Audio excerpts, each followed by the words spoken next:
is the way of respect.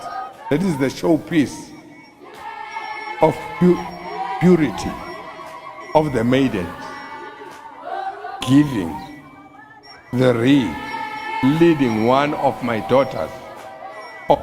Because the daughters of Zulus and the daughters of this country, who will be coming from Eastern Cape, from UMHLANGA, from Gauteng, from everywhere, they are coming to show their respect to their king.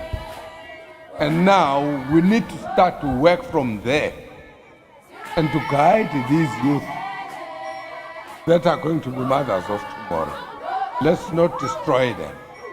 The symbol of the reed to us shows the purity of the maidens, giving the reed, leading one of my daughters. But we need not to feel shame of ourselves. Yeah, we need to be sure of what we are doing is right for the interest of ourselves as blacks.